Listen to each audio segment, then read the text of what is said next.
হলো এবং একেবারে ১৪২ ১৮৬ সোনা টাকা বিপুল একেবারে পাথর সম্রাট। দেখুন কিভাবে দেখুন যেভাবে এটা পাওয়া যাচ্ছে, যে পরিমাণ টাকা পাওয়া যাচ্ছে, এ তো দেখে মনে হচ্ছে যে পশ্চিমবঙ্গ যে এত গরিব আমরা শুনে এসেছি। পশ্চিমবঙ্গের মানুষের হাতে চাকরি নেই, কাজ নেই, কর্মসংস্থান নেই, আর এরা তৃণমূলের সরকারকে ব্যবহার করে কোটি কোটি টাকা এইভাবে লুট করেছে। আর সবথেকে বড় কথা, এ তো এজেন্ট ছিল, এবং তার কাছে যদি এরকম ১৫০ কোটির কাছাকাছি যদি টাকা বা সম্পত্তি থাকে, তাহলে মালিকদের কাছে কত আছে? মালিকরা কত পাঠিয়েছে? মালিকদের দুবাইয়ে কত লুকোনো আছে? এ তো হিমশৈলের চূড়া মাত্র যা দেখা যাচ্ছে, আমার তাই মনে হচ্ছে। তো এর তো তদন্ত হওয়া উচিত। মাননীয় মুখ্যমন্ত্রীকে ধন্যবাদ জানাবো, এবং এতে আমাদের রাজ্য পুলিশের সাথে সাথে ইডিরও যদি প্রয়োজন হয়, ইডিরও হস্তক্ষেপ করা উচিত বলে আমার মনে হয়। টুলু মণ্ডলের বিভিন্ন পার্টি অফিসে যে শয়ে শয়ে ট্রাক ডাম্পার এসব উদ্ধার হচ্ছিল, এখন দেখা যাচ্ছে একেবারে বাগান বাড়ি উদ্ধার হচ্ছে, তাতে সুসজ্জিত বেডরুম বাংলো বানিয়ে ফেলেছে প্রায়।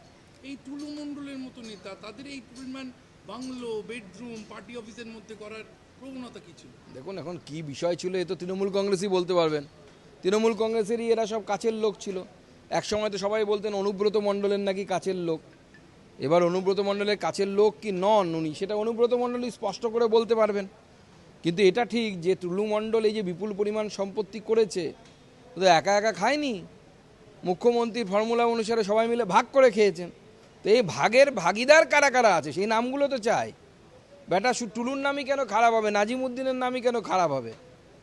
যারা এই কলকাতায় বসে আছেন শীততাপ নিয়ন্ত্রিত অফিসে, এখনও যারা ক্যামাক স্ট্রিটে বসতেন, তাদের নাম কেন আসবে না?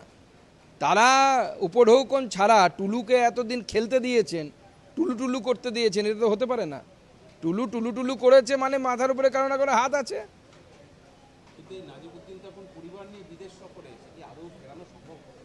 দেখুন এরা বিরাট বড় একটা চক্র। নাজিমুদ্দিন শুধু একা নয়, নাজিমুদ্দিনের যে মেয়ের বিয়ে জানি এত তোলপাড় হচ্ছে, মেয়ের বিয়েটা কার সাথে হয়েছে সেটাও খোঁজ নিন। মেয়ের বিয়ে হয়েছে বারিক বিশ্বাসের ছেলের সাথে। বারিক বিশ্বাস দক্ষিণ ২৪ পরগনার অত্যন্ত কুখ্যাত একজন গরু পাচারকারী, সোনা পাচারকারী। এবং শুধু তাই নয়, দুজনের উত্থান একই রকম। এও যেমন ডেলি লেবার ছিল, অর্থাৎ টুলু মণ্ডল নাজিমুদ্দিন, বারিক বিশ্বাস ওরকম ডেলি লেবার ছিল। সেখান থেকে এখন সে হোয়াইট কলার বিজনেসম্যান, ছেলে অস্ট্রেলিয়াতে থাকে, কোটি কোটি টাকার সম্পত্তি। এই কয়েক বছরে আঙুল ফুলে কলা গাছ বললেও কম বলা হয়, বট গাছ হয়ে গেছে, এত মোটা হয়ে গেছে। ধন্যবাদ। হলো এবং একেবারে ১৪২ ১৮৬ সোনা টাকা বিপুল একেবারে পাথর সম্রাট। দেখুন যেভাবে এটা পাওয়া যাচ্ছে, যে পরিমাণ টাকা পাওয়া যাচ্ছে, এ তো দেখে মনে হচ্ছে যে পশ্চিমবঙ্গ যে এত গরিব আমরা শুনে এসেছি। পশ্চিমবঙ্গের মানুষের হাতে চাকরি নেই, কাজ নেই, কর্মসংস্থান নেই, আর এরা তৃণমূলের সরকারকে ব্যবহার করে কোটি কোটি টাকা এইভাবে লুট করেছে। আর সবথেকে বড় কথা, এ তো এজেন্ট ছিল, এবং তার কাছে যদি এরকম ১৫০ কোটির কাছাকাছি যদি টাকা বা সম্পত্তি থাকে, তাহলে মালিকদের কাছে কত আছে? মালিকরা কত পাঠিয়েছে? মালিকদের দুবাইয়ে কত লুকোনো আছে? এ তো হিমশৈলের চূড়া মাত্র যা দেখা যাচ্ছে, আমার তাই মনে হচ্ছে। তো এর তো তদন্ত হওয়া উচিত। মাননীয় মুখ্যমন্ত্রীকে ধন্যবাদ জানাবো, এবং এতে আমাদের রাজ্য পুলিশের সাথে সাথে ইডিরও যদি প্রয়োজন হয়, ইডিরও হস্তক্ষেপ করা উচিত বলে আমার মনে হয়। টুলু মণ্ডলের বিভিন্ন পার্টি অফিসে যে শয়ে শয়ে ট্রাক ডাম্পার এসব উদ্ধার হচ্ছিল, এখন দেখা যাচ্ছে একেবারে বাগান বাড়ি উদ্ধার হচ্ছে, তাতে সুসজ্জিত বেডরুম বাংলো বানিয়ে ফেলেছে প্রায়। এই টুলু মণ্ডলের মতো নেতা তাদের এই পরিমাণ বাংলো বেডরুম পার্টি অফিসের মধ্যে করার প্রবণতা কী ছিল? দেখুন এখন কি বিষয় ছিল, এ তো তৃণমূল কংগ্রেসই বলতে পারবেন। তৃণমূল কংগ্রেসেরই এরা সব কাছের লোক ছিল। এক সময় তো সবাই বলতেন অনুব্রত মণ্ডলের নাকি কাছের লোক। এবার অনুব্রত মণ্ডলের কাছের লোক কি নন উনি, সেটা অনুব্রত মণ্ডলই স্পষ্ট করে বলতে পারবেন। কিন্তু এটা ঠিক যে টুলু মণ্ডল এই যে বিপুল পরিমাণ সম্পত্তি করেছে, ও তো একা একা খায়নি। মুখ্যমন্ত্রীর ফর্মুলা অনুসারে সবাই মিলে ভাগ করে খেয়েছেন। তো এই ভাগের ভাগিদার কারা কারা আছে, সেই নামগুলো তো চাই। বেটা টুলুর নামই কেন খারাপ হবে, নাজিমুদ্দিনের নামই কেন খারাপ হবে? যারা এই কলকাতায় বসে আছেন শীততাপ নিয়ন্ত্রিত অফিসে, এখনও যারা ক্যামাক স্ট্রিটে বসতেন, তাদের নাম কেন আসবে না? তারা উপঢৌকন ছাড়া টুলুকে এতদিন খেলতে দিয়েছেন, টুলু টুলু করতে দিয়েছেন, এটা তো হতে পারে না। টুলু টুলু টুলু করেছে মানে মাথার উপরে কারো না কারো হাত আছে।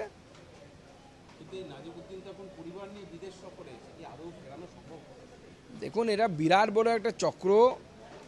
নাজিমুদ্দিন শুধু একা নয়, নাজিমুদ্দিনের যে বিয়ে, মেয়ের বিয়ে, জানি এত তোলপাড় হচ্ছে, মেয়ের বিয়েটা কার সাথে হয়েছে সেটাও খোঁজ নিন।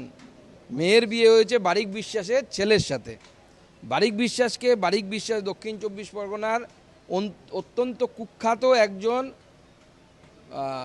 গরু পাচারকারী, কয়লা পাচার, সোনা পাচারকারী।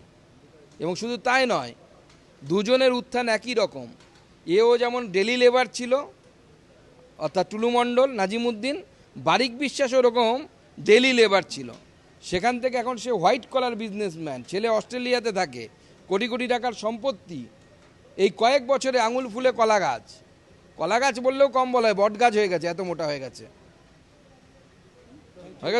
ধন্যবাদ। সিএ সার্টিফিকেট পাওয়া না পাওয়া নিয়ে নানান অভাব অভিযোগ উঠে আসছিল। এই মুহূর্তে নিউ টাউনের কনভেনশন সেন্টারে মুখ্যমন্ত্রী শুভেন্দু অধিকারী তিনি সিএ সার্টিফিকেট একটা অংশ বিলি করছেন। এই সিএ সার্টিফিকেট নিয়ে সেই জটিলতা নিয়ে নানা অভিযোগ, মুখ্যমন্ত্রীর আজকে সরকারিভাবে বিলি করা, সার্বিকভাবে বার্তা কী দেবেন? দেখুন, সিএর নিয়ে আমাদের অবস্থান অত্যন্ত স্পষ্ট।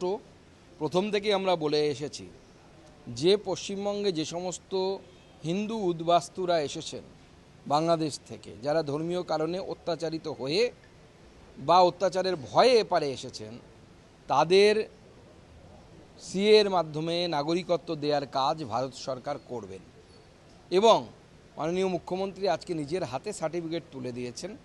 আগামী দিনেও আমরা উদ্বাস্তুদের সার্টিফিকেট তুলে দেব। আমরা সবাইকে আশ্বস্ত করছি, এমনকি আপনারা জানেন 14 সালের 31শে ডিসেম্বরের পরেও যারা এসেছেন তাদেরও চিন্তার কোনো কারণ নেই, কারণ 24-এর 31শে ডিসেম্বর পর্যন্ত আপনাকে ফরেনার্স অ্যাক্টে সংশোধন করে ভারতবর্ষে আপাতত থাকার ব্যবস্থা করা হয়েছে। অতএব আপনারা নিশ্চিন্তে থাকুন, প্রত্যেকটি হিন্দু উদ্বাস্তু যারা এসেছেন তাদের প্রতি আমাদের সরকার সহানুভূতিশীল, আমাদের সরকার তাদের জন্য ভাবছে। অনুব্রতর কাছের মানুষ টুলু মণ্ডল, মোহাম্মদ নাজিমুদ্দিন, সে হলো এবং একেবারে 142, 186 সোনা টাকা, বিপুল একেবারে পাথর সম্রাট। দেখুন, যেভাবে এটা পাওয়া যাচ্ছে, যে পরিমাণ টাকা পাওয়া যাচ্ছে, এ তো দেখে মনে হচ্ছে যে পশ্চিমবঙ্গ যে এত গরিব। আমরা শুনে এসেছি পশ্চিমবঙ্গের মানুষের হাতে চাকরি নেই, কাজ নেই, কর্মসংস্থান নেই, আর এরা তৃণমূলের সরকারকে ব্যবহার করে কোটি কোটি টাকা এইভাবে লুট করেছে। আর সবথেকে বড় কথা, এ তো এজেন্ট ছিল, এবং তার কাছে যদি এরকম 150 কোটি কাছাকাছি যদি টাকা বা সম্পত্তি থাকে, তাহলে মালিকদের কাছে কত আছে? মালিকরা